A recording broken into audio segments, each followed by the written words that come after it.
Opening bell of the NFL Stock Exchange podcast. I'm Trevor Sikkema. That is Connor Rogers joining you guys for the Big Beauties Day. All right, Connor, I'm not calling them big uglies. That's what we're not going to start off this podcast with disrespect. We are calling the trench players the Big Beauties. Big Beauties, I like it. The offensive tackles and the interior offensive linemen. Connor and I are going to give you our top fives for each of those categories. And we're going to break down kind of what we saw from them and what we want to see from them going into this season as we head into the 2024 draft cycle. Connor, how are we doing today, my friend? You look a little more tan after the beach getaway that you were on. So 8 days of being a total shore bum. All I did, honestly, full transparency, I was watching my parents' pup, who has a lot of energy, and it's a lot of fun.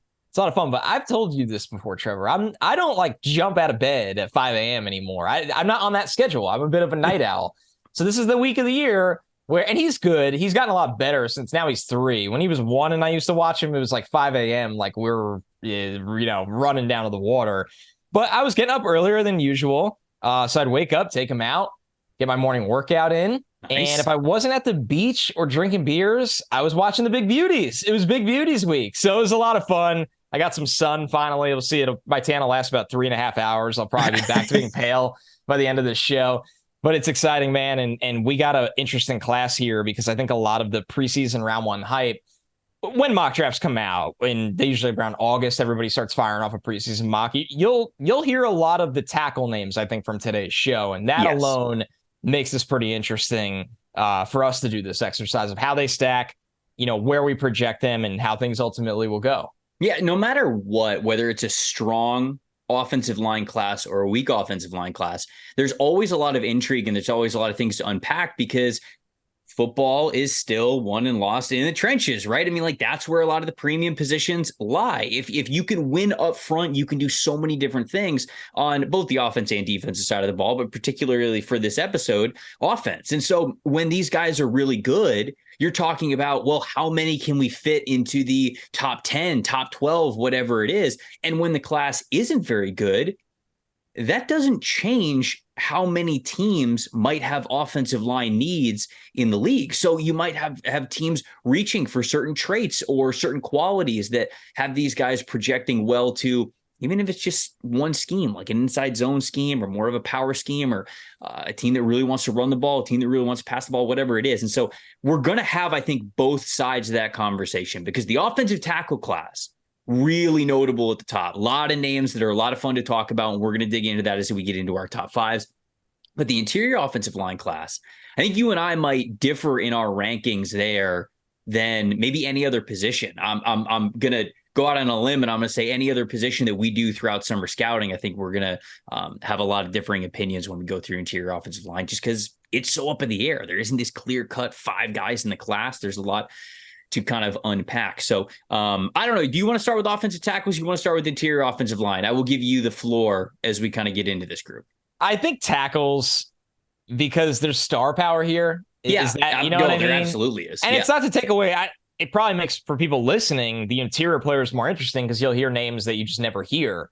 But the reason I want to start with the tackles is, I mean, there is legitimate star power here and expectations that are set very, very high for these guys. Very, very high. And I thought there was some depth to this class. I really did. Now, you and I off air have talked about how there's also a lot of deficiencies with this group and a lot of players just need to get stronger in this class. But I definitely think the tackles, they're a star power that I think will make it fun to start with. Okay, let's do it. And I also know that, we do this every episode, but we'll have our 5, and there's guys that we're going to want to talk about that are just outside the top 5 as well for their projections and what we could see them becoming and all that. But who came in at number 5 for you on your preseason offensive tackle list for the potential 2024 NFL draft? So number 5 for me was someone you texted me and you're like, definitely watch this guy, because sometimes the underclassmen can, fly under the radar. I know on this show, we go pretty heavy on guys that are highly regarded seniors and work our way down. Besides the stars, like Marvin Harrison Jr., you were going to watch, Caleb Williams, we're going to watch. But J.C. Latham for me was number 5. And I am really glad that I watched him because this is the wild ride of the entire show. I mean, Latham, and this isn't shocking, a former 5-star. He was the number 2 overall prospect from what I saw in his recruiting class. Was he number 2? Yeah, I'm pretty sure that's what Alabama's page lists him as. So there was some services that had him as the number 2 overall prospect in his class. He was a 13-game starter at right tackle for Alabama in 2022. Lathan is a unit. He's listed 6'6", 335, just a mammoth of a human. I mean, we've watched Alabama long enough to know like they can get these prototypes, these guys that are this highly regarded. And why I say wild ride, this is the one where we lean heavy on the pros because it's summer scouting. It's a little bit more loose. It's a little bit more fun. It's a little bit more not hype driven, but here's a lot of things that are exciting about this guy and why you need to watch him during college football. There's a lot of negatives to this guy's game right now that I had to write down as well. The good, an insane amount of mass in his base. I mean, This is an oak tree, right? Like you just look at him and you're just like, okay, good comp. This is comp. There it is. Just what are the ones in California? The giant Redwoods. Yeah, redwoods. Those are insane. This guy's a redwood tree. Yeah, so much strength in his hands. Big nature podcast here on this. Yeah, episode. we love the nature. So much strength in his hands. Country strong, truly country strong. He's originally, I want to make sure I have this right. I'm pretty sure he's a Wisconsin kid. Yes. Yeah. Who went to IMG, which is like classic. You know, you gotta be careful about that. As someone who was actually born in Bradenton, Florida. When you look up these recruiting backgrounds of some of these players, it will sometimes say like where they're coming from. If it is Bradenton, Florida, damn good chance they were not born in Bradenton, Florida. Right. They were born somewhere else and they transferred to IMG because IMG is one of the major prep academies that it's in the world. Honestly, it's an all-star football team that happens to go to school. It is, yeah, right. So like you get guy, and if you guys out there are doing your own research when you are making your own draft database and you say like where this guy's from, just be careful. If it ever says Bradenton, Florida, it's probably somewhere else. But you are right; he is originally from Wisconsin. Yeah, Oak Creek, Wisconsin, which is, obviously the Alabamas of the world, they dip into IMG because it's just loaded with talent, but still interesting. This is a Wisconsin kid at heart. And it's not like he's been in Florida for 50 years. I mean, he played some version of high school football at Wisconsin at one point, but he's a mammoth. Once again, country strong, where if he gets his hands on you and it's right, like the placement's right, he's so gifted that he's always going to win that way. It's just getting to that point is the issue. I wrote he can lock on to defensive ends in the zone running game and dump them on the move with the grip, because if he hits the strike zone when he's on the move, there is so much momentum. And this is physics, folks. Take note. You're getting every aspect of science class right now. You got a little nature talk. Now you're getting physics. The momentum this man generates, and when he hits the strike zone with his hands, I mean, defenders go to the ground. He dumps them. He just kind of discards them, moves them out of the way easily. I wrote it. He's so big that he can effectively cut off backside defensive ends, really just with his broad back and shoulders. It's like there are guys where you watch them execute cutting off, and it really looks like poetry in motion. It's like almost dancing in slow motion where it's so beautifully scripted. With him, it's really just brawn mass. It's like, okay, you're this big. As long as you're there, there's really no moving around him. Like you really can't. He boxes people out like a power forward. That's what he could do on the cutoff. And once again, this is physical gifts. I mean, I'm going to be honest at this point. JC Lathan is in my 5th spot over a couple other worthy guys because he is physically gifted, not because he is a refined, ready to play NFL football tackle. He is nowhere near any of that. But he is so physically gifted that if he continues to grow and continues to start, which he will, and that'll probably be on the left side this year, right, Trevor? Are they going to flip him over? No, TBD. No, I think I did read that they were flipping him over to left. I thought so too. When you watch like 8 million of these guys, you forget like who's written in from spring ball, flipping over. Either way, Lathan start on the right side. I think long term he's going to get a chance on the left. Here's where the negatives start to come in, and he has to refine. This dude is a penalty machine. I mean, like I've never seen before. Just in our overview in Ultimate, when you watch a guy and go through his numbers and stuff, a lot of it is post-snap penalties. So you could have holding, things like that. But if you go to a certain part, you could see all the penalties, and obviously pre-snap matters a lot for offensive linemen.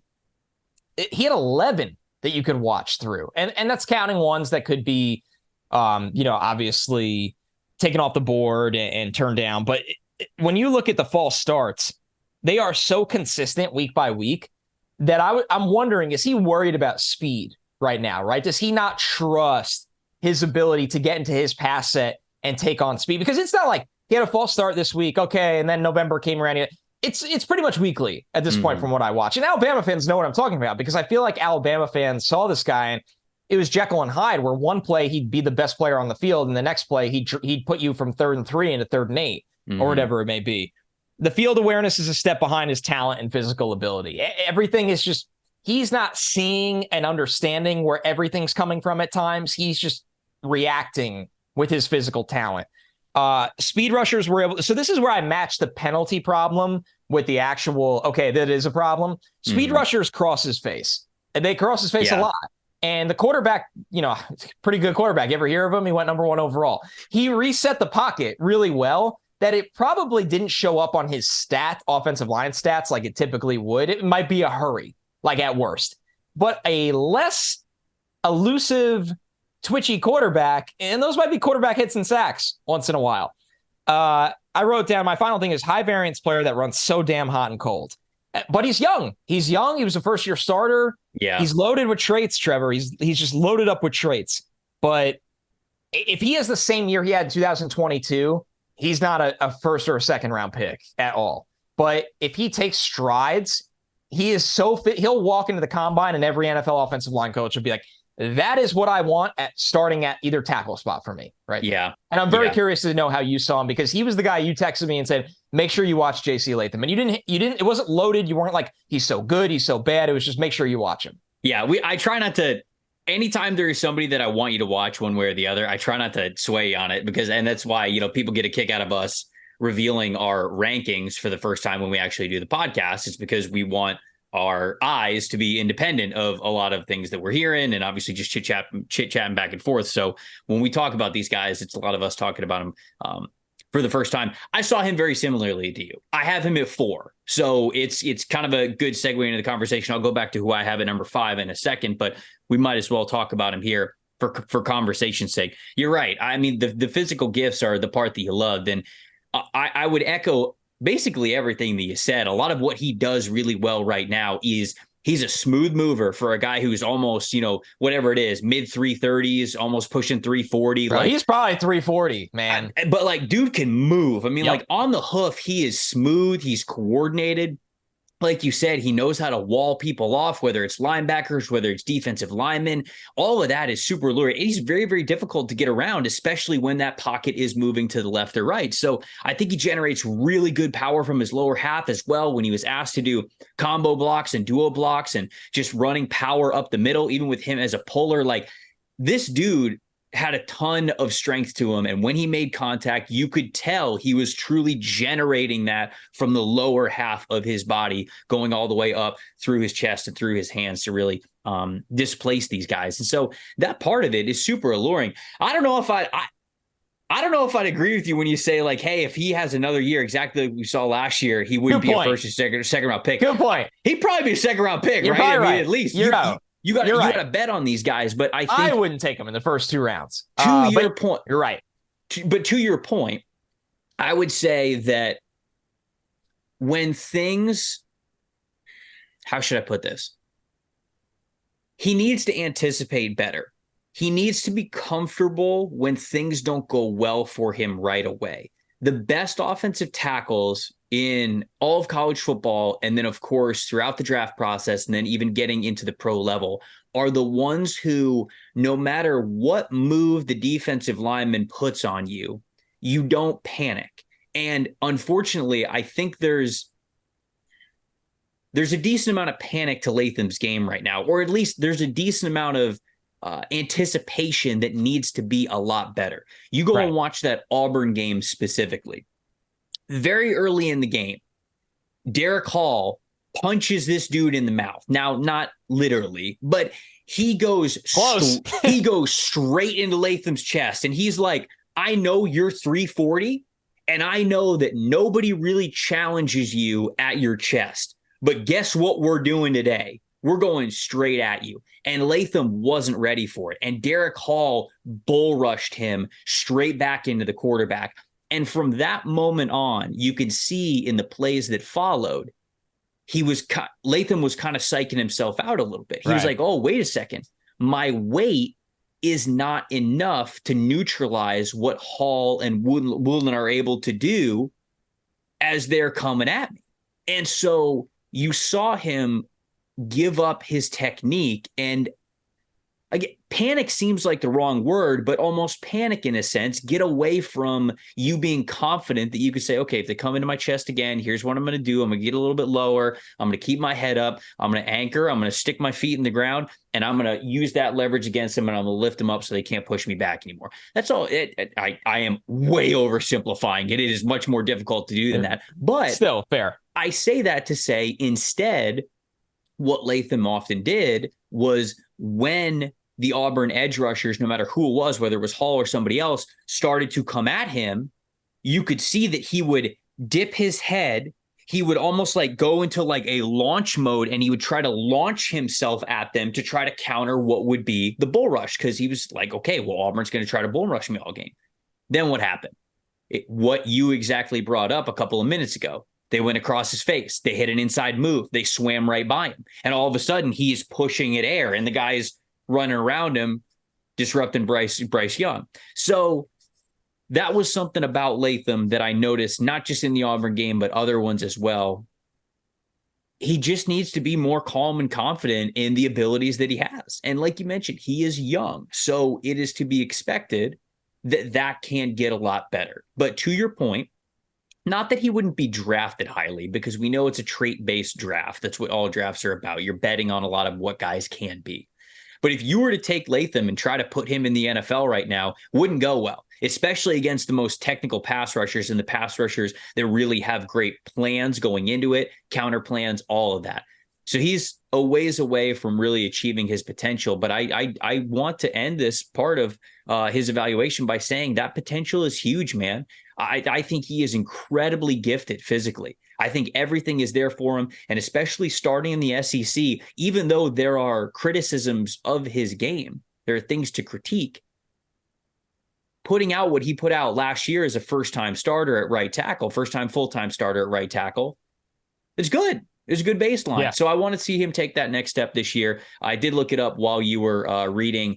It's not for sure that he's moving to left tackle. I think they have a couple of other options. They might play left tackle, so he might be staying at right. But that's ultimately how I saw Lathan. I guess I'll finish it out by reading my little blurb that I have on him for the preseason. If you're an offensive line that prioritizes size, Lathan will be high on your list. He gives you that big body, but isn't reckless, but is not a reckless brute. He has some good feel for pass protection. I like how his hands are used. Those active hands specifically, I think, move very fast, and I think he's got a good understanding of where they should go, even though they don't hit at the exact points yet every time.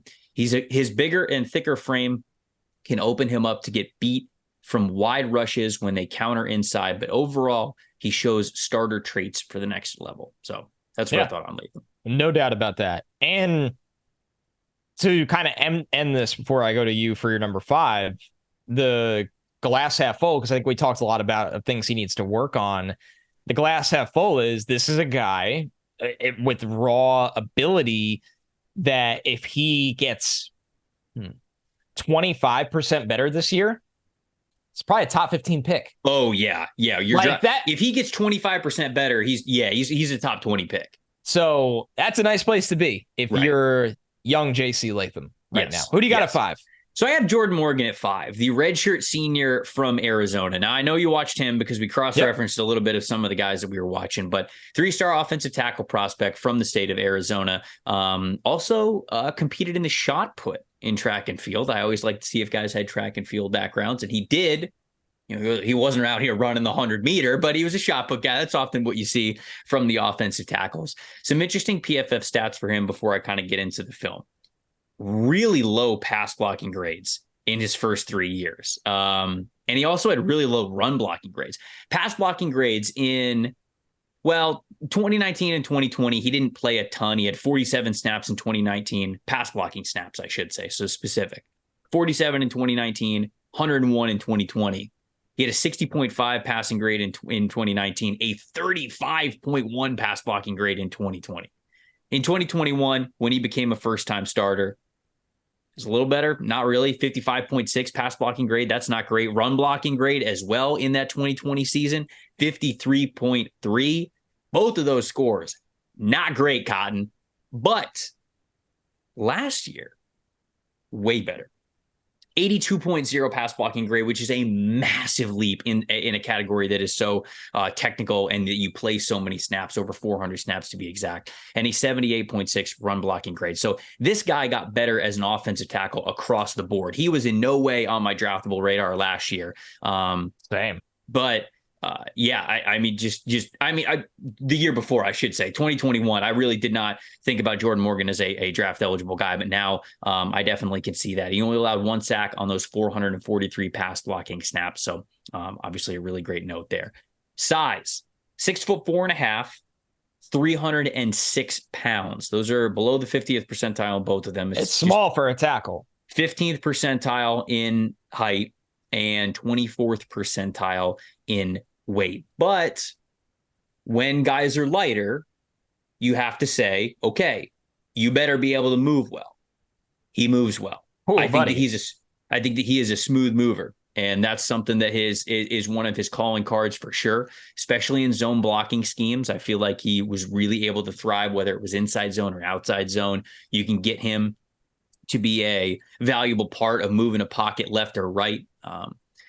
It's something that I really liked about Morgan specifically is when you talk about play in the trenches, all the muscles in your body are extremely important. You're talking about trying to displace another human being against their will. As they are trying to use all of their strength, you're trying to use all of yours. With Morgan being in just the 24th percentile in weight, that means that he's really got to be in tune with calling strength from his entire posterior chain, from your feet to your calves and your quads and your hamstrings, all the way up through your chest and your hands and your arms. Like, all of those things have to work well for you to be an effective blocker and for you to move people. He does. When he is on the run, when he is making contact, but also something that I really liked is in his pass sets.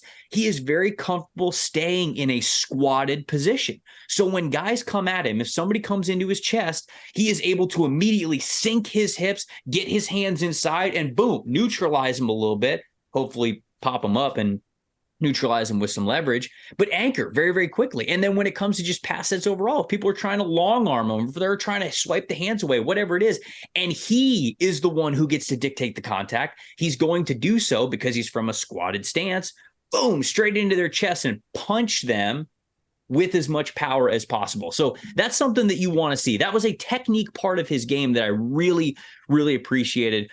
And I liked a lot. I think he's got a great mentality too. Competitive toughness is a category that I have for both interior offensive linemen and offensive tackles, because when I listen to these offensive line clinics, when I listen to people who scout offensive line, they all mention competitive toughness. They're like, toughness in the trenches is so important. I need a dog. I need somebody who is in there to fight, to finish through the whistle. And I think that Jordan Morgan absolutely does that. Couple of weaknesses that I'm. Oh, go ahead. No, go ahead, please go ahead. I was going to say a couple of weaknesses that I had, and then I'll turn them over to you. Has some reps where he dips his head a little bit. So it's kind of like JC Lathan, to try to conjure up as much strength as possible. He'll dip the crown of his helmet, and anytime that you're dipping the crown of your helmet like that, guess where your eyes are not?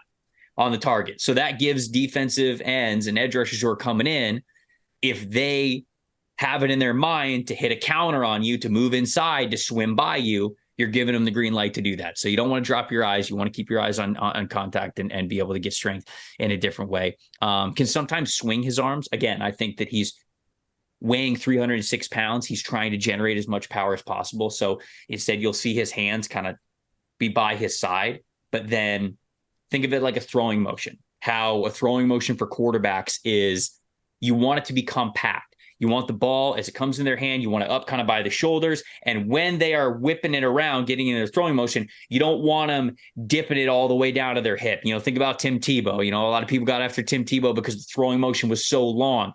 That simply gives you more room for error and takes longer to get the ball out of your hand. So you don't really want that. Speed is king in the game of football. When it comes to offensive line play, you don't want to have to be swinging your arms all the way back in order to move them forward. You hopefully want to be able to keep them in front of you. And it's just maybe a little bit of cocking your elbows back, boom, like full power, just straight into them. So you don't want that like long wind up because, of course, then your hands get a little bit lower. Then it might be easier to swipe away. You just want to be able to keep them up. So that was a hand technique part of his game that I was like, man, okay, I already see that you're mastering being squatted in your stance. And I don't think that you really need to swing your hands all the way back to try to generate as much power. But I know why he's doing it. It would just be something where it's like, hey, be a little bit more compact. You won't give up your chest as much. You won't give him a chance to swipe away the hand. So that was just my thoughts there. But I did like Morgan. Massive step forward in the right direction from last year. Guy who moves really well and a guy who I think has the ability to generate some good strength with how natural his balance is and how natural his flexibility is. So that's why I had him at number 5. Man, I'm with you. I had him at tackle 3. Okay. I liked him a lot. And I would say this, with this one caveat, and you've worked with me long enough, Trevor, that you know my take, like if you're hurt in college a lot, you're hurt in the NFL a lot. That's kind of something I live by with scouting. And if people listening to the show long enough know I've been lower on really good players because of that. It's the thing that held me back from him having a shot at being number 2. That's how good the tape was. Honestly, that's how good the tape was. And to kind of put a bow on the injury point so people understand that don't know him, he had injuries in both 2020 and 2021. Then he tore his ACL in November of 2022. So he's coming off a torn ACL after being mentioned that. That was not significantly banged up in 2020 and 2021, but he had injuries. He missed time. And so that's, a lot. That's a lot. And it's a shame. It's a shame. You hate to see that because, as you pointed out, he's gotten so much better over the years. And the only other real problem I wrote down was exactly what you said. He gets caught waist bending and ducking. And I thought it was when his feet were late. It wasn't. I do wonder, is it a lack of trust and strength? I thought it was that sometimes his feet were a step behind and then he tries to generate as much strength as he can, like you said. Yeah, that could be it. Right? I mean, it's all the same. It goes hand in hand. It's all the same. But yes. Because there are too many good reps of him with really great form and pass protection. It just looks like he is balanced, he is flexible, and when guys come into him, he's able to generate a lot of pop for a player who is 306 pounds. So yeah, maybe that certainly could be it. You often don't lose that kind of form unless something goes wrong. So maybe it is the footwork. Maybe he feels a little bit off balance. Maybe that's kind of a like you said, a catalyst for that. I thought pound for pound, he's so damn strong. I mean, we think he's 306, and he doesn't look like the biggest guy that we got to watch, and he still is so strong at that weight. More of a compact build. I thought he was phenomenal with leverage because of that. Extremely active hands. I mean, the hands are just always working. It's almost like he's eliminating the chance of counter moves. A lot of guys throw their hands, and a good pass rusher knows how to counter. With him, he's almost countering before the pass rusher can with his hands. And I wrote that he doesn't wait for the battle to come to him. And I really like that about him. That's why I love Darnell Wright last year, right? That was the entire platform that I stood on with Darnell Wright, is he takes the fight to defensive players. And I'm a sucker for guys like that who it works for. These are dudes that don't come out of the corner of the ring and are figuring out how to counterpunch. They're setting the tone of the fight.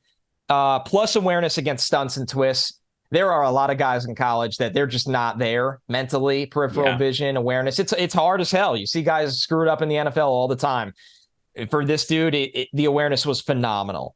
Lateral agility against inside moves, smooth, real smooth. When you watch his clips pulling, and this dude opens up and runs, I mean, it's seek and destroy mentality. It really is. It is beautiful to watch this guy get to open up and run and get his hands on someone and dump them to the sideline. And if you ask your tackles to do that, or if he moves in the inside at the next level, I think he's a tackle, but we know smaller tackles like this, we've seen them have to kick in. He's built like a tackle, though. I agree. You know? He's not a kicking. I mean, he'd be on the guard list for me if he was. He's a tackle list for us. Which is weird because 6'4.5" is, like I said, 15th percentile. I normally, for guys like that, I'd be more open to saying, yeah, you could kick him inside, but I don't. His entire game and his build feels like a tackle. Even if he Minus comes, maybe, yeah, no, I agree. Even if he comes in at the combine and doesn't have the arm threshold that everybody craves, he plays so fast and has such good lateral agility. It doesn't matter. I mean, we had this conversation with Rashawn Slater how many times, all right? right? The Yeah, conversation sure. with Rashawn Slater was arm length, arm length, arm length. And it's like, well, do you watch him? And does the lack of arm length affect how he protects the edge? And the answer was always like, no, but it might at the NFL level. And then he got to the NFL and the answer was still no. So what was Slater? Slater was 6'4" and a fourth, 304 pounds. And what was his arms? 32 and 33. 7/8? No, it was 33. He had 33. Coaches don't love that. I'll say it, but it didn't matter. It didn't matter. So the last thing I wrote, this guy's athleticism in the zone run game is just tremendous. It's phenomenal. He's a great player. I'll say it. He's a great player. And a lot of great players they have this injury bug that it can really change their draft process. And I am rooting so hard for this guy to have a full, healthy season playing exactly how he played last year before he tore his ACL, because I think he's a top 40 pick if he does. I really do. All right. Who do you have at number 4? Okay, so number 4, zigzagging around a little bit here. I know, but I think it's good for conversation. So I think so too. Patrick Paul was at 4 for me. Okay. The Houston tackle he's kind of the classic, dude with insane length. Let me pull his notes up right here. I got to watch a lot of him. Okay, Patrick Paul, 6'7", 308, fifth-year senior, already has been a team captain.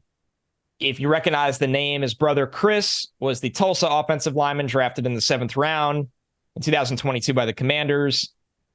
He's already been a full season starter at left tackle for the program for 2 years, 2021 and 2022. First team all conference both years. He missed almost every game except the first 2 in 2020. He had a season-ending foot ankle injury. I searched like crazy. I didn't like ask anyone around the program or anything, but I searched as much as I could. I have no idea what the injuries were. Just foot and ankle everywhere. That could be a lot. That could be from a Liz Frank to a sprain. Who the hell knows? Yeah. So, and he's played the full season the last 2 years, so he's fine. He's interesting, Trevor. He moved from defensive line to offensive line his senior year of high school. So this dude's not like, I've been a tackle my whole life kind of guy. He really... I did not know that, but it's fascinating that you just told me that, because one of the things that I have in the weaknesses of his game, so I don't have him on my top 5. He's outside my top 5. I have him 7th. One of the major issues I have with him is he's 6'7", so there's a lot of lack of natural leverage, but then I think there's also some inflexibility in how low he's able to get. So playing defensive line, I wonder if he was not really as comfortable as he needed to be in like a 3-point stance, hinging at the hips, because he's basically all 2-point stance, especially as an offensive tackle now. So I wonder if that went into it. I didn't know that background, but that's interesting to learn here. Yeah, it really painted the full picture for me, because as much as his resume doesn't sound like it until you get to that point, like you hear 2-year starter at left tackle for Houston, team captain. You listen to this guy speak in media days and you're like, oh, he's like just a brilliant dude, like pros pro already. You forget he's a college kid. You think he's an 8-year NFL vet when you get to hear him talk. He does a Dana Holgerson impression that is hilarious. If you're on Twitter, just search it. All you really have to do is search his name, an impression, and they'll probably come up, Patrick Paul. But the negatives are, I mean, after all of that, he's still a project. He really is. I wrote he needs to add mass to his lower half. He's top heavy right now. He's top heavy. He's a top heavy dude. Every single thing feels a little unorthodox, from his footwork to where his hands go. Mm-hmm. It gets the job done in that conference in college football. I'm not as, bullish that flies at the NFL level when the big dogs know how to counter and everything. Like this guy, he's kind of backyarding it a little bit because he's got arms down to the ground. He's a good athlete for his size, but it's, and the last bad thing before I get to the good, when he's blocking on the move and outside zone, he misses the strike zone a lot. He's kind of out there and he's not comfortable. He's just, he doesn't really fire into guys, consistently. I think that he misses the target a lot. But when you get into the pros of why he's a project and tackle 4, and I'll say this, like, for me, my tackle tiers are, I would have my top guy in his own tier, number 2 and Jordan Morgan in their own tier. And then the third tier would be the projects, Patrick Paul and JC Latham. They would be projects to me with a lot of upside.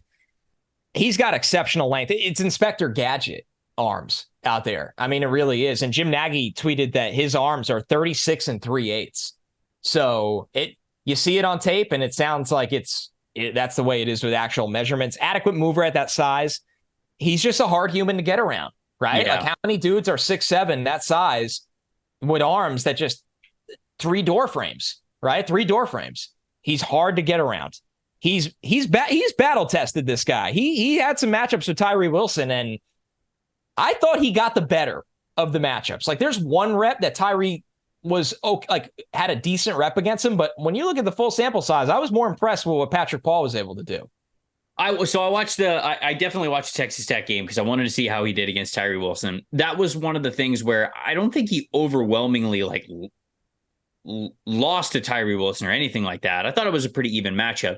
But one of the things that I took away from it is, again, going back to the weaknesses, lack of natural leverage will hurt him at the pro level. And then in parentheses, I have this example. He was letting 6'7" Tyree Wilson, who was standing in a 2-point stance, get up and under him consistently, which is like, if you're an offensive tackle and you see Tyree Wilson in a 2-point stance, you've got to think you can get under his pad level. And I did not see Paul do that once, really. He's just, when he's upright. He's super upright. Like you mentioned, he's a little bit top heavy. So it's not like he's super comfortable sinking down into his hips when he's going through his kick slides, because he's got more weight up top. So that was a tough part for me. I have the read and reaction time is a tick slow right now. So I think that whether they're attacking the inside or outside shoulder, if he is not anticipating it, which if he does, I will mention, nimble feet for a guy who's 6'7". Like that part of his game is impressive.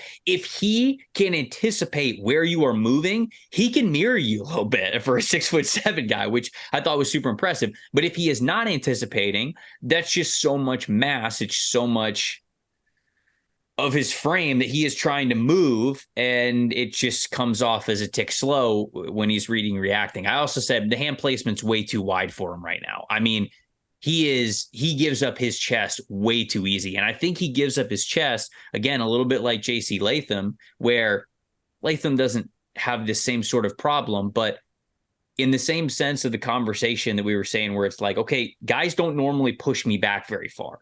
I'm giant. I'm just not used to getting pushed back very far. And because of it, his hand targets, you can tell, are the shoulder pads. Like, he wants to take his giant wingspan and he wants to engulf you, and he wants to grab the outside of your shoulder pads and make it so even if you get inside on him, even if your hands are inside on him, if he has your shoulder pads, your arms aren't going anywhere. They're not going to be able to break him off of his grip, and you can maybe try to keep bull rushing him. But again, this guy's 6'7". So how far are you really going to get? That seems like his strategy right now. But at the NFL level, you're going up against guys that are a hell of a lot stronger than what Houston's facing on a daily basis. So if you keep swinging your hands out long, I think at the NFL level, you're going to get pushed around. And so that was kind of a fear of mine, is, can he keep those hands inside? Can he keep those hands where he needs to with that aiming point? But I certainly saw the allurement with Paul, but he was not somebody who made my top 5. So. Yeah, I also thought he had an edge to his game as a man blocker. Like, I didn't like him in zone, but when they had him just kind of down block, I saw a different kind of fire light under him a little bit, maybe because it's just me versus you, and you got to deal with me. So, yeah, definitely one of the projects in this class along with Latham. But when you look at how NFL tackles are built, this is the kind of length the league likes. Who do you have at 3? So I'm going to get to my 3, but I got to shout out our friends over at DraftKings first. Okay. I got to tell people this is the season where DraftKings is launching their largest best ball tournament in DK history. Right now, you can enter in DraftKings best ball tournament for a shot at over $10 million in guaranteed cash prizes. You make your entry into the draft today. You sit back, you relax, you enjoy the NFL season without having to worry about managing your roster, any waiver wires, nothing. So again, if you're a fantasy football player and you just think that you own the draft, you got to listen up. This is for you. To start playing best ball, download DraftKings and their app using the promo code PFF. Enter DraftKings Best Ball Millionaire Contest. Snake draft your team for the entire season. Each week, you will automatically rack up points from all of your top scorers. No ads, drops, trades, or, oh man, I should have played this guy instead of this guy. That doesn't exist with this format. It's all about the draft. Teams with the most points by the end of the season will have a shot to take home the $1 million top prize. What are you guys waiting for? Head over to DraftKings app, sign up using the promo code PFF, and start playing best ball today. Join the DraftKings $10 million best ball tournament only on DraftKings with the promo code PFF. You got a gambling problem, call 1-800-GAMBLER, one per customer, opt-in required with a $10 entry fee. Bonuses are issued as 10 DK dollars. Age and eligibility restrictions apply. Void where prohibited. See DraftKings.com/promotions for details. All right, who do I have at number 3? I have a guy who I don't think is on your list, but I hope it's because he's on your other list. I don't know. Graham Barton from Duke. Do you have him as a tackle or an interior offensive line? I think so. I don't have him. I watched him. I like him. I ultimately just don't know where he's going to land. My gut is he's a guard center. In the league, Connor. Yes, that's where I don't think he's a tackle. He's going to land in the league. He's good. Good tape. Good tape. Definitely. I think he's going to be asked to kick inside. Probably. But I won't write him off as a tackle yet. So I have him sort of on the Skoronski path, right? Where a lot of us, the whole, no, not like, I'm just kidding. I don't think he's as good as Skoronski. Player comp, Peter Skoronski. What I'm saying is he's better. He's way better. He's going to make Skoronski look like poop. No, I'm just kidding. So I think Barton is going to be talked about like Skoronski, where you don't exactly know where to play him, offensive tackle or offensive guard. I like that we're on different sides of the fence here because you're looking at that like, all right, does that mean he might be too much of a tweener to stand out at one of those positions to have a starting spot in the NFL? And don't let me put words in your mouth. So if you don't think that, that's fine. I am on the side of the fence where it's like, I don't really care if he's a tackle or a guard at the end of the day. I think he's going to start at the NFL level. I just think he's a damn good offensive lineman. And that's the way that I saw Peter Skoronski. So that's why I talk about them pretty similarly. So Graham Barton, Duke, senior, 6'5", 30th percentile, 306 pounds, again, just like Morgan was. So that's the 24th percentile. He was a 3-star offensive tackle recruit from the state of Tennessee. Also lettered for two seasons in high school in lacrosse. Played 7.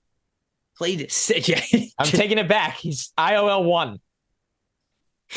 Oh, we switch it up from wrestling backgrounds to lacrosse backgrounds. IOL 1. He might be tight end 1 by the end of the season. I read that he played 7 sports growing up. Okay. Swimming. Who has time for that?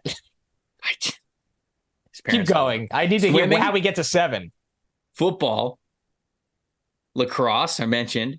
Baseball, soccer, basketball, and gymnastics. If I ever talk to this guy, I got to understand what were we doing in gymnastics? Were you doing like a floor routine? Were you doing the 3-bar? Yeah, that's the one where were you doing the rings? What were you doing out here? I also want to know how long he did the baseball and lacrosse dual sport, because I did it 1 year. Yeah. 1 year. I played lacrosse, which I guess they were both technically travel because it was still youth, and then travel baseball. They're both in the spring. Dude, I would go from one practice to the next in the same night. And after the year, I was like, my parents were like, because I wasn't driving yet, they were like, never again. Like you're the age now where you have to choose one. You can play a sport every season. Yeah, but I can't imagine if this guy did it for more than a year. That is mind blowing because it is you're no matter how much energy you have as a kid, it is taxing beyond belief. I'm sure. Then I couldn't touch a curveball, and I was like, easy decision. I'll play lacrosse. easiest decision in the world. I'm actually glad you asked me to pick a sport because I'm done trying to even sniff a curveball. I played baseball so here's a funny story.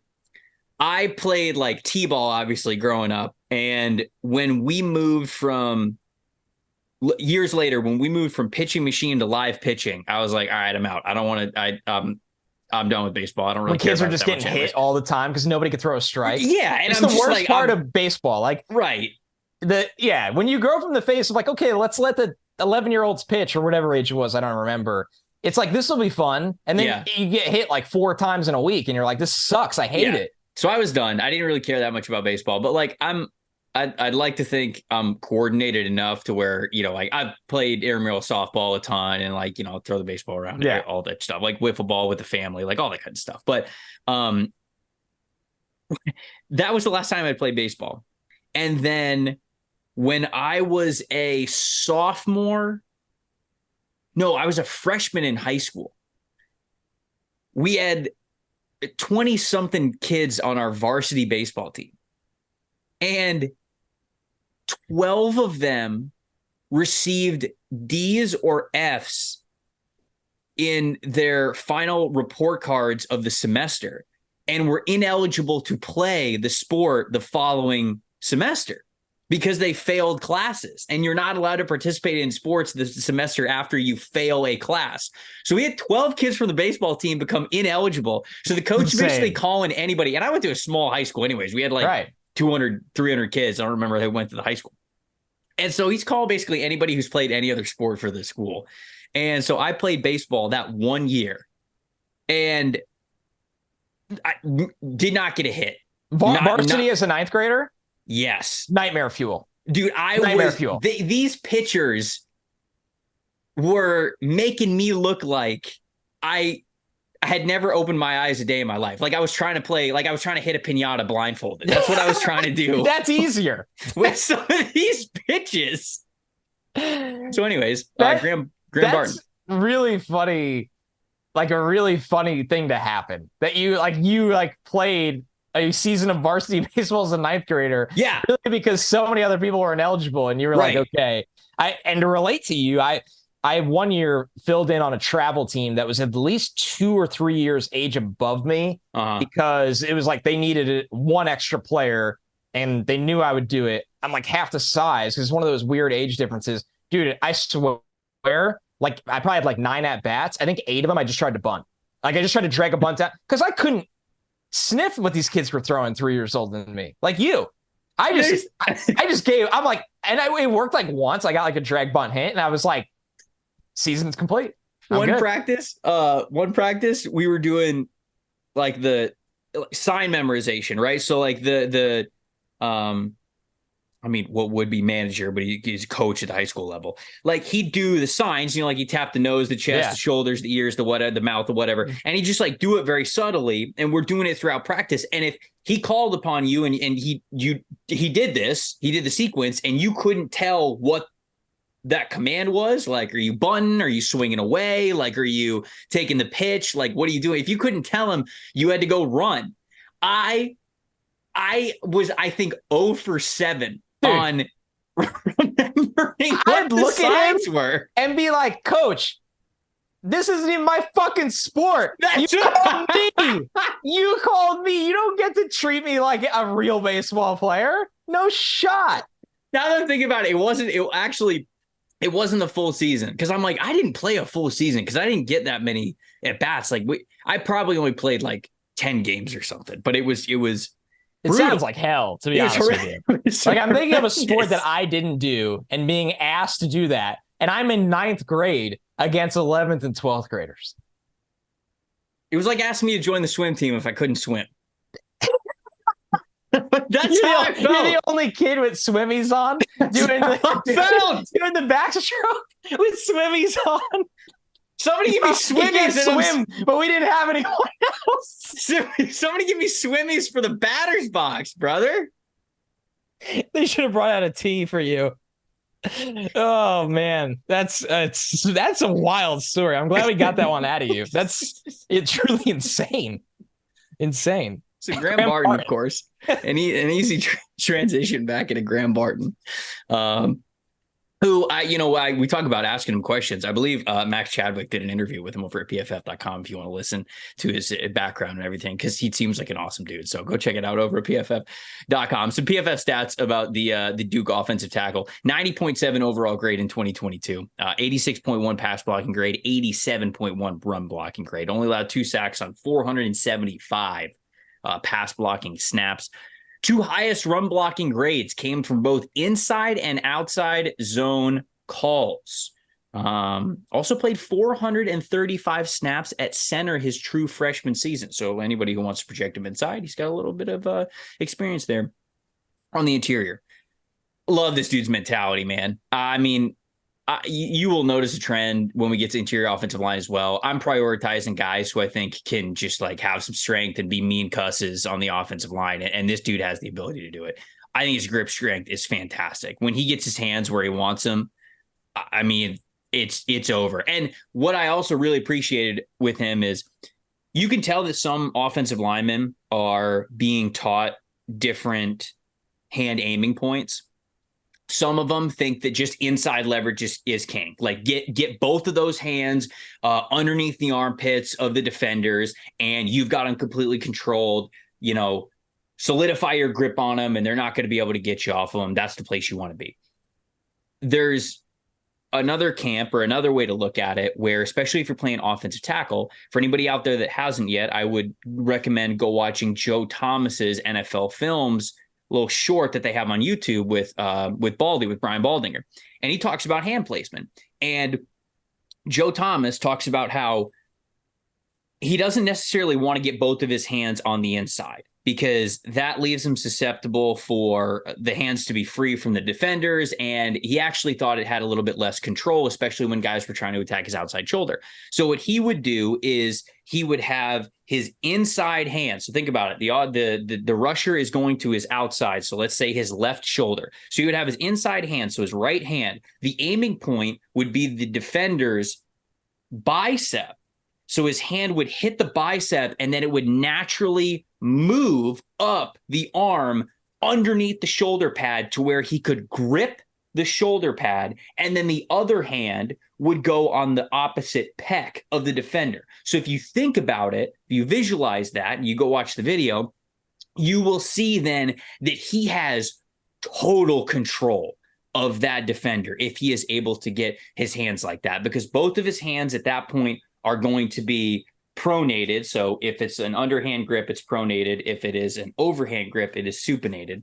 And when you can have both of your hands like that, one under the shoulder pad and then one on the pec, think about the major muscle groups that then you can call upon, because with your left hand, you can call upon your lats, the middle of your back, your traps, everything to pull those guys that way. And with your other hand, you can not only do the same thing with some of your like triceps and your back and everything, but you could also push on them with your entire chest. So you can then turn them to get them off balance, and then boom, you continue to have control on them. So that is something, bringing it back to Barton, that he did consistently. That he was that aiming point of his hands are just of the Joe Thomas school of where to do it. And he just did that so consistently. I thought the grip strength was fantastic when he was able to get guys in that, basically in his mitts, if you will. I thought he had great movement skills. I felt like he was elite as a pulling guard. He had like a 91.6 run blocking grade when they used him as a puller, which just showed he is great. He can really move out in space. Nice athlete for his size. The weaknesses with him, the kick slide doesn't cover as much ground as it should because his strides are shorter, because he just doesn't have as much length. And his arm length might not be what you want for the offensive tackle level. Those are both the weaknesses that I said about Peter Skoronski. But there's so much to like about his game around the measurable deficiencies. I think, as I mentioned with the hand placement, he's somebody who really takes the craft of playing offensive line to heart. He's really strong again once he gets his hands exactly where they want them. I think the footwork is great. The mobility ability is great. The flexibility, the balance, all that stuff is there for him. Plus the mentality. This is somebody who wants to bury you every time he gets you every time he gets you between the shoulders. So I like Barton a lot. I'm going to try him at tackle at the offensive or at the NFL level and see if he can make it there, because I feel like he would have the ability to do that. And if not, I think he got a damn good interior offensive lineman. So he landed at tackle 3 for you? Yep. Tackle 3. Okay. So that takes us to, I think we're going to have the same 1 and 2 for this. And so number 2 for me, Joe Alt from Notre Dame, and someone who I have Alt at 2. Yeah, a player that I think a lot of people are very familiar with. He's kind of stepped into, number 1, he's massive. He's 6'8", 318. So that it's got like, I don't think he's this player, but you're going to just see the instant ties to Mike McGlinchey, because McGlinchey was that hulking tackle for Notre Dame with insane height and length. And with Alt, he's somebody that wasn't this mega super recruit, but he came in and started 8 games as a freshman in 2021. And then he started all 13 games in 2022, where he didn't surrender a sack in 2022. I thought his lower half really stays working with his upper half to sustain blocks. And when you're that tall, that's really important, right? Because you got a lot going on and a lot of different length to kind of stay in sync. And the fact that his lower half is in sync with that upper half helps him maximize the size that he has. That is a calling card for him. I thought he was entirely unfazed by the power rush attempts of Miles Murphy. When you watch him against Clemson, Murphy kept trying to Murphy, it's odd to me. Murphy looked at him and was like, yeah, I'll just outpower you every time. And it really never worked, which I'll say this. It might say more about Miles Murphy in a way that is concerning. Right, Trevor? I see your eyes kind of lighten up. Well, that was kind of Murphy's thing, right? When we talked about him last year, it's like, all right, this guy's got a ton of physical gifts, but he basically just runs straight at you right now. He doesn't really have a pass rush plan. Against Joe Alt. Right. Yeah. I mean, that's basically all Miles Murphy was trying to do, is convert speed to power. So I thought he has pushback, dry blocking strength off the line of scrimmage in the run game. And with these guys, it was, you watch him and a lot of these guys, and it's like, okay, he's a good pass protector, or okay, he's got raw strength and power as a run blocker, but maybe as a drive blocker, a down blocker, or maybe as a puller, or maybe an inside zone. This dude, when you see him in the run game, and I think they're working hand in hand, his ability in pass pro and his ability as a run blocking player. And I really like that about him. Excellent length and movement for reach blocks at all levels. He's a inside zone monster. I mean, they run plenty of inside zone, and he's just phenomenal getting to his spots. And it kind of has that balance where you're not asking him to cover 10 yards of ground, but you are asking him to get out of the gate and move, which he's good at. But you also are keeping him in a tight enough area that he can unlock some of that power and not overstrike or understrike. The last thing, I mean, he can get out of the gate and run when asked to pull. You see those strides, those long legs really go. This dude covers ground. I mean, the only 2 things I wrote about Joe Alt where I'm like, okay, I'll be watching these. I think he's still fighting the leverage battle because he's so damn tall. There's times where the leverage battle is still a war for him. We had that conversation with Joe Tittman a lot, a rare 6 feet, 6 inch tall center. Joe Alt, probably a true 6'8". He has that battle sometimes at tackle. And I think hand placement was the rare vulnerability for him in pass pro. There was times where the hand placement was off and you start to see that body kind of get driven back and upright. And he's just so damn big and strong that it didn't necessarily like blow up the play, but it's like, okay, what is that going to look like against, Nick Bosa or whoever it is? I liked him a lot, Trevor. I didn't come away and look at him and be like, oh, bona fide top 10 pick. It wasn't that, but I looked at Joe Alt and said he's got a real good shot to be a first rounder, and he's a real nice rounded player with a lot to work with. Yeah, we see him very similarly. The 2 weaknesses that I had that kind of like stood out when I was watching him is his initial kick slides. They actually don't cover as much ground as I thought that they were going to. Like, he just doesn't have almost like that kind of flexibility in his groin to like really just like stretch his legs out. But he's 6'8", so it kind of doesn't matter nearly as much. Like, if you see guys who are 6'3" who might have like tight groin muscles, where kick sliding and stretching your legs out just doesn't go as far as it does for other players, that's a big deal because your stride length and the distance between your feet is just less because you're 6'3". For Joe Alt, he's 6'8". So it doesn't matter as much, but I did kind of notice that. And then something else that I noted that you just talked about, body actually appears light. But I know it's not light. Like, I know that he has a lot of weight to him, 318, but it appears light because he doesn't anchor as quickly as you want him to. I think he anchors eventually just because he's big, strong, he's a good offensive lineman. But you mentioned it's that lack of leverage being 6'8", where the goal when you are anchoring is you want to have your hands inside, you want to come a little low, and as a guy is pushing you, you want to physically lift his power up.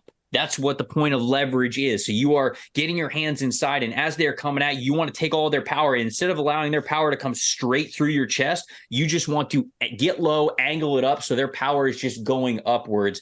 So then you're not moving any further backwards. It's tough for Alt to do that just because he's 6'8". But He mentioned, man, I think he's a really good athlete for a player who's 6'8". I actually think he's pretty dang flexible when it comes to sitting in a 3-point stance, because often, like we talked about with Patrick Paul, sometimes when you're that tall, it's just really hard to sit. Like, it's just really hard to get your hand down in a 3-point stance, get your hand in the dirt, and actually get your hips all the way down. Joel, I think, does a really nice job of that. I think he's got a good wide base to him as well. So really nimble feet, again, for a player who's 6'8". But I liked Alt as well. I saw first-round caliber type of player. I saw Jordan Reed, friend of the show, ESPN draft analyst, say Brian O'Neill as a potential comp for body type for Joel. And I actually like that a lot because Brian O'Neill kind of came into the league as a big, tall, high ceiling athlete type of offensive tackle prospect. And it took him a little bit to truly become that pro caliber offensive tackle when it came to the grip strength, mastering the leverage, just having the overall strength to be able to anchor as well as have plus movement skills. And I think that might be the path for Alt. He might not be able to step in right away at the NFL level and just immediately thrive. It might take him a little bit, but I think that ceiling is there for him. So that leaves, I would assume, Olu Fashanu from Penn State as both of our offensive tackle ones. Am I correct? You are correct. And I want you to take this one away because I got to lead with Alt. And I think it's fair that you get to start with Fashanu, who you and I have talked about on this show. If he declared last year, it was probably a bona fide top 10 selection. And it was one of the bigger shocks when he went back to school. But for Penn State fans, I agree with you. It was definitely a shock, but he also redshirt. He's not played a lot of college football. If he declares last year, he doesn't go 1 to the Panthers, he doesn't go 2 to the Texans. Who? Arizona had 3. We probably go to Arizona. They sit there and take him. Yeah. Or they can get so much for someone to come up for him. Yeah. Probably would have gone. Yeah, he probably would have gone top 5. So Olu Fashanu from Penn State is going to be a redshirt junior this upcoming season. 6'6", which is in the 61st percentile, and 319 pounds, 68th percentile. So both of those above the 50th percentile, which is good. Which is a 3-star prospect from Washington, D.C., coming out of high school. Did not play in his first year at Penn State in 2020, so he fully redshirted there. Played 9 games in 2021. Then he came back and played once again in 2022. Missed the rest of the season due to what was his injury? Shoot, I just have it as an injury designation. I can't remember what he hurt. Another one that I looked up. Yeah. And I didn't get specifics on. In college, I didn't realize college injuries are like hockey injuries these days. Yeah, lower body. Just have no idea. Dude, once again, Googling, looking on everything. Yeah, I have an exact quote. James Franklin did not reveal exactly what the injury was. All right, there we go. He received the first-round grade. Penn State fans know. Honestly, sometimes college fans know because somebody hit us up. Forums are a hell of a drug. Yeah. He had a first-round grade last year coming out from the NFL Draft Advisory Board. Yes, parents kept it, right? Yeah, they did. Yeah, I love that. Really cool. Which is super cool. His birthday is in December, by the way, and he will be 21 years old this upcoming December. So he will be 21 on draft night of next year's draft. 0 sacks allowed on 299 true pass blocking snaps last season. Pressure percentage of just 3%. I will note run blocking grade of 59.4, and we kind of get into that with the strengths and weaknesses, but this kid's so damn good. for a player who is 6'6", 320 pounds. I mean, they just don't move like Olu Fashanu does. The foot fires off the snap, man. Whether it is a 45-degree angle kick slide, whether it's a total vertical kick slide, and he's going up against a super wide edge rusher, whatever, he is in his stance and he fires to cover so much ground in his kick slide, and he does it with great balance, great coordination, and that just is the framework of a phenomenal pass rusher, somebody whose feet move that quickly, who stays that balanced, and who's able to cover that much ground right off of the snap. Eyes are always active. I mean, he's even looking before the snap. This is something that I noted from all the games I watched of him. You see him in the pre-snap. Not only is he communicating when he thinks it's important, but like he will look at the guy who he believes is coming at him, but then you will see his head turn and he will look at the linebackers. He will look at the player who's next to him and he will go, okay, do I need to, is all of my focus on the guy who's right in front of me to my left, who's trying to come to my outside shoulder? Or do I have to worry about him? But also if the linebacker is going to loop around, is that my responsibility as well? You could just tell that he's got an eye for where pressure is coming from. I mentioned the flexibility, the footwork, easy mover, getting to the second level as well. I think that if you use him as a puller, which you don't often use as tackles, but if you're using him as a puller, you're plenty happy with the ground he's able to cover. He's such an athlete for a player who is of his size. Couple weaknesses to his game. Felt like the hands were a little bit low before contact. I feel like his hands were where he was just holding them a little bit low, which is okay. It's not the worst thing in the world, because I noted that they're low because he likes to scoop. Like he that's kind of his style almost. That's like almost his technique. He likes to scoop his hands up to the inner parts of where pass rushers are coming at him and trying to get to their chest from underneath them, which helps for natural leverage. Sometimes it can expose his chest a little bit, and I saw that, but it's more of a preference thing than really anything else, because again, going back to that Joe Thomas film breakdown, Thomas talks about that. He talks about using his hands to get underneath the armpit and kind of like scooping these guys up, and it allows him to continue to remember how leverage works, especially for a guy who's 6'6". It's important to remember that. So that's something to note there. This is the biggest area of his game that I want to see improvement from. I didn't see that mean streak as a run blocker. He's a finesse player right now, and it makes for a beautiful pass protector. But he will get outmaneuvered and sometimes overpowered even by linebackers, and it shouldn't be the case. He's too big, and I know he's too good of an offensive lineman for that to be the case. I want to see that mean streak as a run blocker, and that's what I'm really hoping that we see this upcoming year. My Spark Notes version for him, or my little Spark Notes for him before I turn it over to you, Connor. Fashanu could have declared last year and been a first-round pick in 2020 easy. His movement skills for his size are incredibly impressive. Foot speed and body control, balance, recovery, all of them are starting NFL caliber. He is not as imposing as a run blocker as he could be, but power can be taught. I just need that mentality to kind of flip the switch with him. He's also incredibly smart. He's always aware of his surroundings, and he is a technician when it comes to where his hands are going. He understands the teamwork and chemistry element of playing offensive line. He will absolutely compete for a top 10 selection this upcoming draft. Yeah, man. I mean, he's almost the prototype, right? I wrote down, I was looking at, just his body type and some of the gifts he has in pass pro. And you think all the way back to when Jake Long was a top pick for the Dolphins, and just how this guy comes out and it's just, this is exactly what you want of your tackles. Yeah. In terms of the build, the athleticism, I thought he dictates the reps in pass pro. He's so explosive off the snap. It's like he has a head start in every rep. That's when you're that explosive. Great way to look at it. He's got a head start, and it's not cheating. It's not, being penalized. It's just gifts. The feet and lateral quickness to mirror against speed. Teammates rave about his IQ and recognition ability. That I think see Juice, it, man. You see it. Yeah, I think Juice Scruggs is on the record, center drafted pretty early last year, of just raving about Fashanu being able to diagnose what's coming. And that, for a young player without a lot of experience, to do that on the offensive line, it's really, really special. He can recover with agility, strength, and length when it's counterattack time. He's got every card in the pocket, right? If it's, I need to counter with strength, I could hold the point of attack. If I need my length, I can get that out. If I need to be agile because this guy's got speed, I have that too. Didn't surrender a sack. I think you said that, Trevor. Mm-hmm. There are flashes of striking power in the run game. Flashes. But it's just not, it's not dialed up.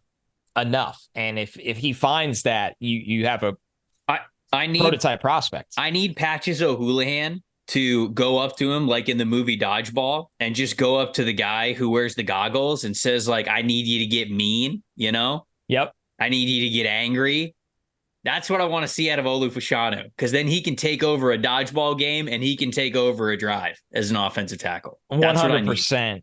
It's I wrote in the negatives, just the killer instinct in the run game is just not dialed up yet consistently. Mm-hmm. I think he could generate more lower body power as a drive blocker. That's just getting stronger.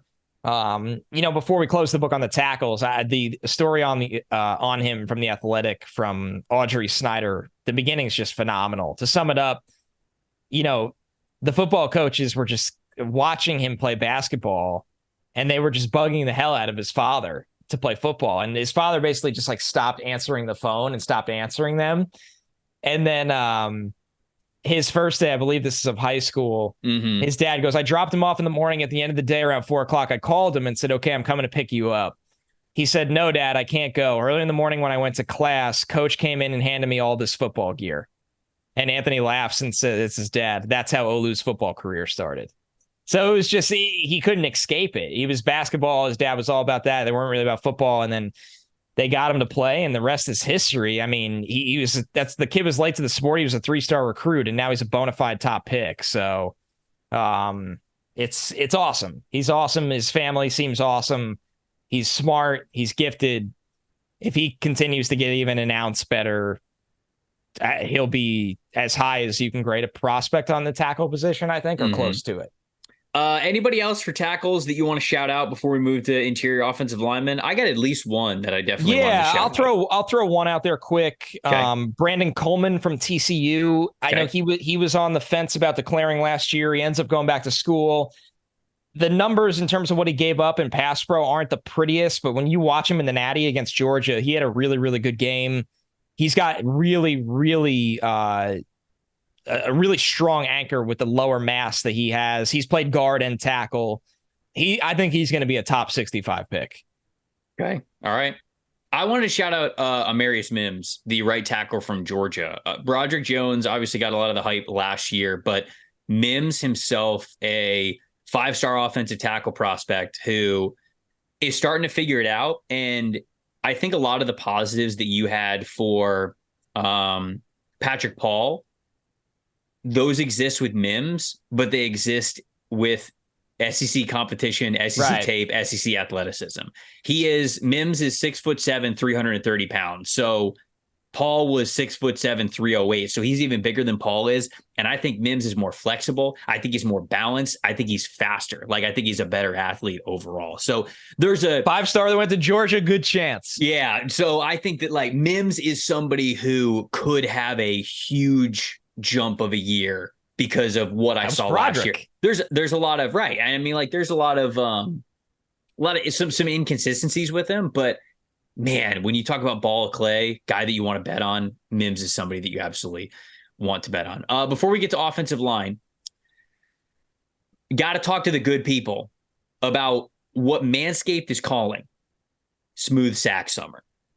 When you're playing in the summer sun, make sure that you're scaped from pubes to bum. That's right. This is the summer to keep your balls cool. Playing naked outside? While still looking. Look, I don't judge people. I don't know. I mean, don't do it around kids, obviously. No. But actually, you know what? Don't do it at all. Now, thank you.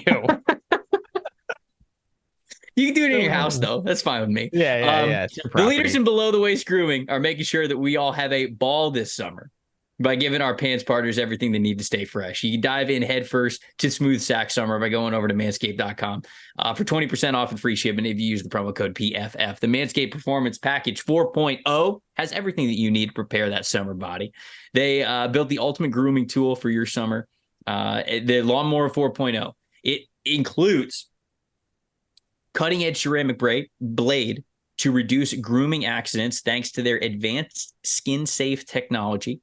It also has a 7,000 RPM motor to it, a new multi-function on-off switch that can engage in a travel lock, and gives you the ability to turn on 4,000 LED spotlight when you need a more precise shave. Manscaped even threw 2 free gifts as well to their performance package, the boxers and the Shed travel bag, which Connor has said that he actually has. I use it. So, yeah, it's phenomenal. There you go. Get 20% off and free shipping using the promo code PFF at manscaped.com. There's 20% off and free shipping using the promo code PFF at manscaped.com. It is smooth sack summer, boys. Time to get on board or get left behind. I can't believe that RPM was snuck in there. Like we're doing revolutions per minute for a ball trimmer. Dude. Unreal. It just goes to show you the type of power and technology that we're talking about with Manscaped. Yes.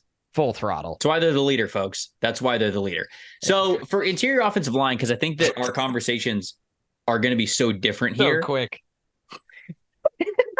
Come on. What? That was so fast. Keep going. What do you want me to do? No, you're doing great. You honestly are doing great. I'm the child. It's me. I got to get back into work mode real bad. Summer's been too long. Smooth sack summer's been too long. Is what you mean to say. Playing outside naked. Okay. They didn't condone that, by the way. That was not in the script. That was okay. Just so everybody out there knows. I figured the better way to do this is probably for us to give our top 5 interior offensive linemen, just rattle them off, and have the conversation about whichever one we want to. So you want to go first? You want to just do your 5? Yeah. So, as people know, when we get to the final process, and Trevor, I know you're going to do the same thing. We rank guards and centers, but this time of year, we're going to do the interior offensive line together. And it's actually, in a way, maybe more effective this year because, God, there are a lot of guys that might be switching positions or playing both through the all-star circuit. It's very interesting, this group, more so than ever. Here are my 5. My number 5 for me was a center I really, really like, and that's Cedric Van Pran from Georgia, who, 2-time national champ, 2-year starter, really good player. Could not leave him out of the top 5, and honestly, he could have slid anywhere, in my opinion, from 5 to 2, maybe.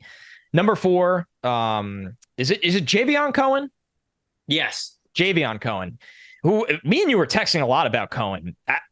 He's fascinating because he made maybe some of the biggest improvements in the country in pass pro from 2021 to 2022 for Alabama, and now he transfers to Miami.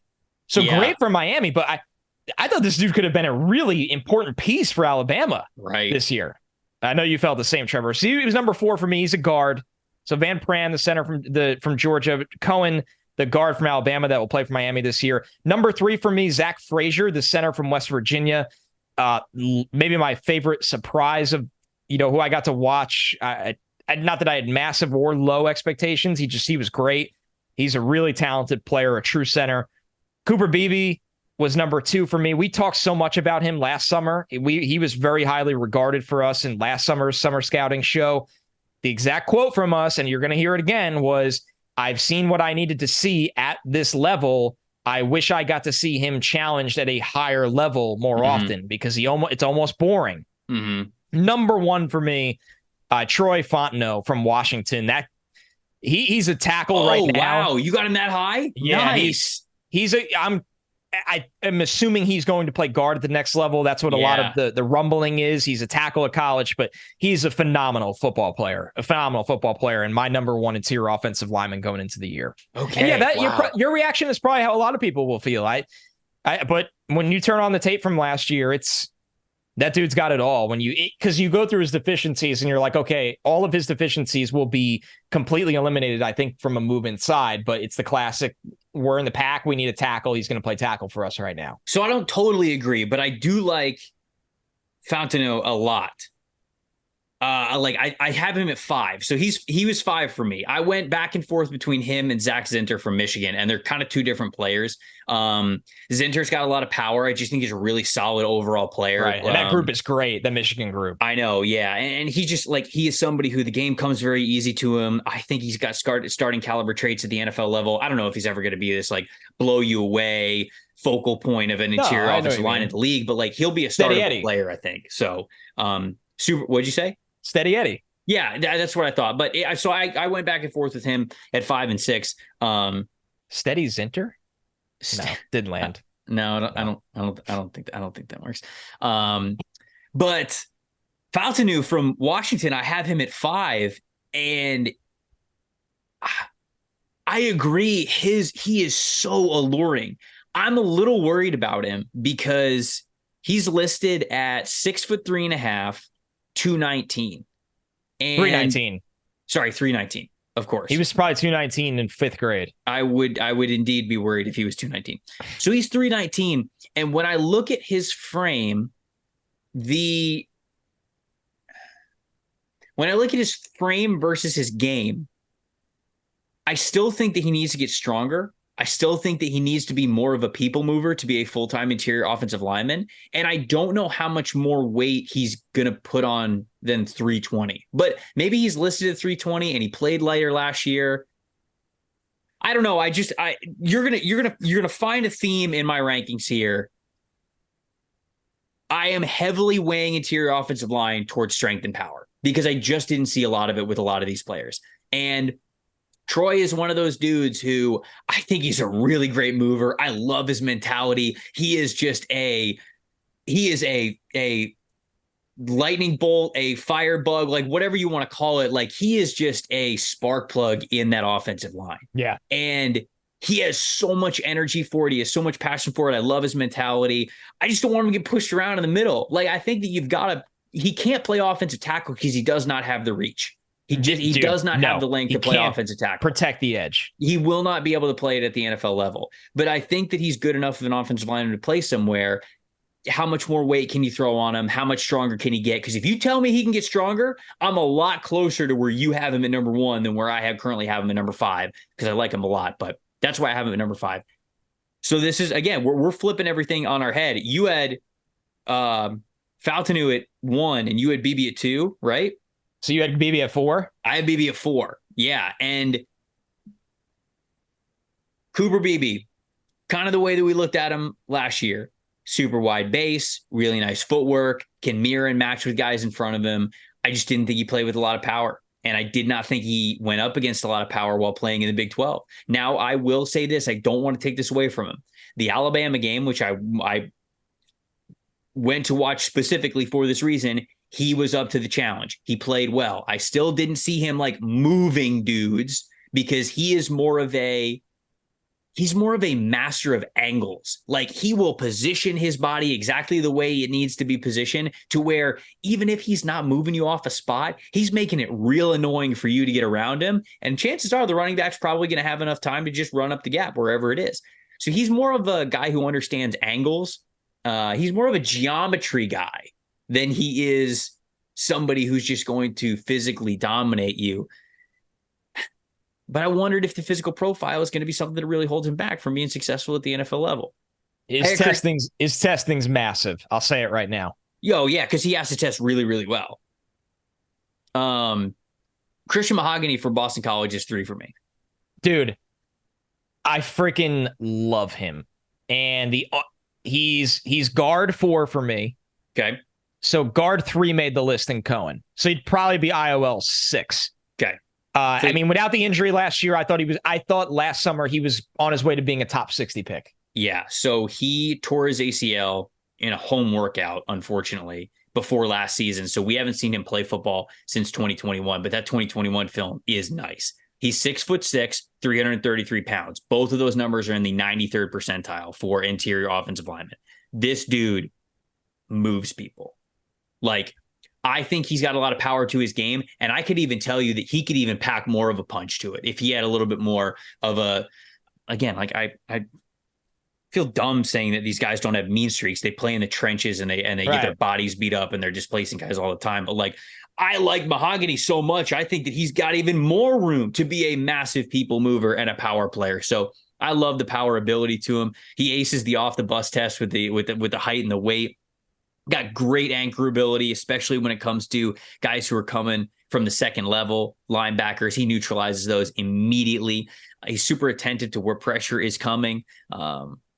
He's a little late to pressure as it's arriving. I'm kind of reading over my strengths and weaknesses of him now, but that's what you're going to get with a player who is of his size. I'll take the power profile over that any day. Javion Cohen from Alabama, now at Miami. I have him at number 2. This is also a player who I absolutely love. Former 4-star, spent the first 3 seasons at Alabama, started Alabama all of last season. This dude was, if you watch a game of Javion Cohen, you want to see what he could do, turn on the Tennessee game. It's like every single player, every single box defender on the Tennessee roster insulted his family personally. And he took that to heart. There is one rep that was so good, I sent it to Connor a couple of days ago. Didn't care if it swayed his thought on Javion Cohen. No, I'm glad you did. Cohen displaces 3 pass rushers in one play, including burying the late dog blitzing linebacker to the ground when he gets him in between his shoulders. He completely displaces the guy who's immediately in his zone at the snap. There is then a crashing linebacker or a crashing defensive end that's coming his way that he shoves all the way across the line and neutralizes him. And he does all of that fast enough and powerful enough to then catch the incoming linebacker, get him in between his shoulders, and throw him on the ground. That's the mentality. That's the speed. That's the power that we're talking about. Dog meter. The dog meter is off the charts with Javion Cohen. So I really hope that we see another year as good as what we saw last year from Cohen, because to read my little spark notes of him, Cohen brings a physical mentality that is absolutely necessary for playing the position at a high level at the NFL. He consistently is looking to dominate the point of attack early and often. At times, that aggressive nature can get him in trouble a bit, but I'd much rather have to coach that down, especially for how well he moves at 6'4", 340 pounds. So moves super well, punishing mentality. Absolutely loved it. My number 1 is Cedric Van Pran from Georgia. He is the center that has played on Georgia's national championship winning offensive lines over the last 2 seasons. 6'4", 310 pounds. It's both in the 53rd percentile, both of those. Again, this is a player who I gravitated toward because he just punched you in the mouth, because he's not afraid to get physical with you, and he absolutely wins more of those matchups than he loses. He's got a strong, wide base. He can neutralize all sorts of bull rushes that are coming, whether it's head up, whether it's a shade on his shoulders, whether it's a late blitz coming up the middle. I mean, he's able to just stonewall you. Love the grip strength as well. With centers, especially, when you hike that ball, good chance you're getting hands on somebody pretty early. And when he gets hands on somebody, he ain't letting go. He's got vice grip hands, that is a power characteristic that I really, really love. Weakness of his game, you can tell, like, he's working hard to run. When he's asked to pull, he just doesn't move super fast. Yes, I agree. He's just a power player. But it's funny because like he'll snap the ball and you'll see the legs and the arms start churning. Like he's trying to get to the spot. He's trying to cut off the defender. He plays so hard. He does. He plays so damn hard. He had a pancake block at the second level. I forget who it was against. Probably Oregon. Mm-hmm. And like he finishes the block and he looks at the sideline and he started headbanging. It's on the all 22 tape. And I was like, I love this man. See, he's awesome. That is interior line play for me. Spark notes for him. Van Pran is a very powerful interior player. He thrives in man and gap schemes where he is able to be one-on-one in a phone booth or when participating in duo blocks. He's not unathletic, but movement in space and zone blocking won't be his best strength.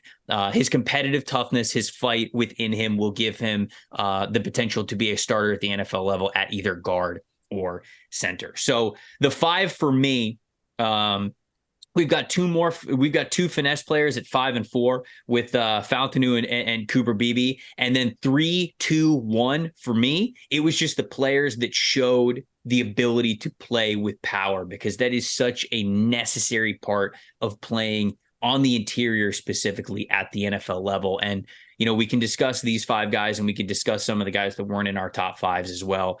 But that was not a guarantee. It just was not a guarantee in that class. I watched 10 of these interior offensive linemen, and for a good portion of them, a lot of them are these finesse players that are really good on the move, really good in open space, and it's fine. But when it comes to anchoring and when it comes to displacing the guys in front of them, when you're running up the A or the B gap, I just didn't see a ton of that. And those 3 players, Mahogany, Cohen, and Van Pran, I know those guys can do it. And I know that is a baseline of what you have to do to get on the field at the NFL level. So that's why I had my 5 the way that I did.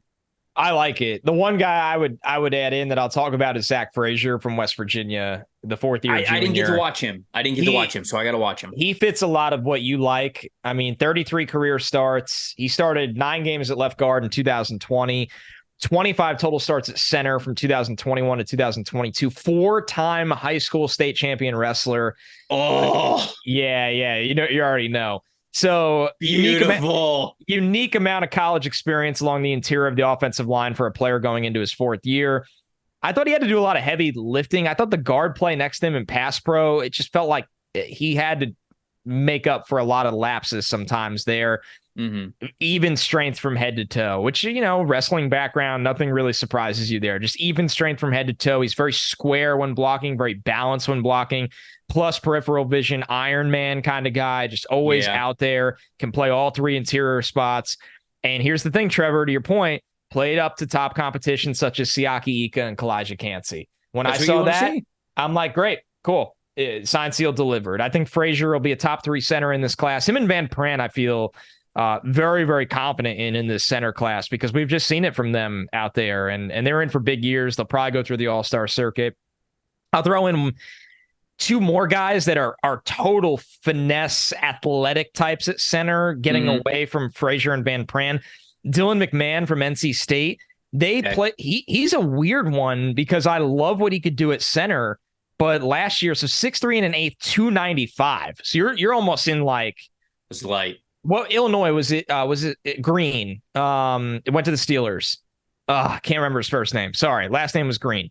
He was the last interior offensive line guy I could think of that was barely 300 pounds. It's just a unique spot to be in. Last year, McMahon played 108 snaps at left guard, 277 at center, and 400 at right guard.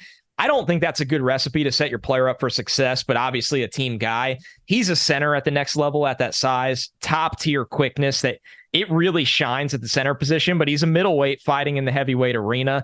And then another guy I really like that I think is an NFL center is Christian Haynes. And I know you got to see a little bit of him, Trevor. Yep. I think Haynes' home is a long-term center. I think he's going to play there this year, even though he's a guard for UConn. He's another really, really good athlete. So this class, it has athletes on the interior of the offensive line if you're looking to be a predominantly heavy outside zone team. So Kendrick Green actually showed up to the combine at 305. I just looked it up. And now the Steelers have him listed at 315. So they threw some weight on him. You can't be playing sub 300. Yeah. I remember going through his tape, and I loved him. Yeah. Going through his tape with an O-line coach. And he was like, dude, we had him playing at like 293 this year. Like I could love him, and we just can't draft a guy like that. So it's just how the league goes sometimes. So shout out Zach Zinter. I like him a lot. If you're into, again, just more of a power profile player, I almost had him at number 5. I almost had him in this top 5. So that just goes to show that I was a fan of his game. I think that he's rock solid. I really do. Haynes was 7 for me. Love the movement skills of him. I also feel as though center could be his best position. So I would agree with you there. One last guy that I wanted to shout out for sure. Donovan Jackson from Ohio State. Okay. He's an interior offensive lineman for him. 6'4", 320 pounds, former 5-star guy, moves super well. Like, of the players who I think could really rise up this list, he is absolutely one of them. I mean, he's got some of the best movement skills of anybody that I watched in the class. Again, his game is just a little bit too finesse. I just didn't see him displacing players, showing that kind of power that's really needed. And he could be somebody who, if he packs on some extra strength that we saw or that we could see this upcoming season, a lot of people will watch him and go, they don't move like this dude does. There's a reason why he's a 5-star interior offensive lineman. So I wanted to shout out Jackson because I could see a major rise for him, but he's just a little too much finesse right now. Needs to round out his power profile. But there we go. Anybody else? It. I think we got through a lot today for offensive line. Those are the big beauties. Let us know what you guys thought of our offensive tackle rankings, of our interior offensive line rankings, some of the guys that just missed out on the list. We know that you got takes on these players as well. And, for everybody out there who's listening and watching this podcast, offensive line play is tough to have a preseason list of. It's just not nearly as obvious because you don't have stats from the previous year. So if you're out there and you think that your favorite school or somebody that you watched really should be on the radar, tell us about it. Hit us up in the comments. YouTube.com/NFL Stock Exchange. If you're watching this on YouTube and you haven't subscribed and liked the video yet, what are you doing? We'd really appreciate it if you did. We're almost up to 11,000 subscribers, which overwhelming love for you guys. Thank you guys so much for that. But hey, before we close, yeah, I'm an idiot. Obviously, I really wanted to open the show with this. Not really. We do so much draft in college this time of year, which is great. It's how we like it. It's why we exist. Real quick, because I'm in New York and I see all of it really funneled in either one side or the other, nothing in the middle. Mm-hmm. How do you think the Giants and Saquon Barkley figure this thing out? I know it is so wild, but it does have to do with our show because we evaluate running back prospects and the market. Joe Mixon just took a pay cut. Dalvin Cook's a free agent. Austin Eckler is extremely unhappy right now. There's been rumors of offers that he hasn't accepted. Do you think we've gone too far to the other side where if a guy is the best playmaker on his team, I'm not saying you got to give him a 4-year deal of guaranteed money, but I really wanted we haven't talked NFL in so long, and it is the biggest storyline I see besides DeAndre Hopkins signing with the Titans, but like whatever right now. I just want your 30 seconds on this before we get off the air. Is the deadline Monday? Yeah, Evan Ingram got done, so that deadline is quickly approaching. Great for Evan Ingram. What a resurgence. I think it's Monday. I was always of the mindset that I thought that they were going to figure it out with Barkley. Me too. It's just so important to that franchise. It just feels like they're in on this core, right? You give Daniel Jones the money. You're giving some of these other players. You're investing on both sides of the ball. Like it feels like they're in on this core. They made the playoffs last year. So, but I also don't think that Joe Shane is just going to throw around money willy-nilly. And I know a lot of people go, Saquon's the best playmaker on that team. I agree. Probably not what you want. Right. You would want, you would at the very least want a conversation between Saquon and probably two other players who are impacting the passing game. Yes. So the scarcity of what you have in the passing game should not force you to overpay on a position that's return on investment is lower in margin to others. So I'm all for, I know we're ending this podcast with oh, here we go, PFF with running backs, but you and I are the bad boys, the PFF bad boys. I'm not saying you shouldn't play Saquon Barkley. And ultimately, I felt like he was going to get a deal with the New York Giants.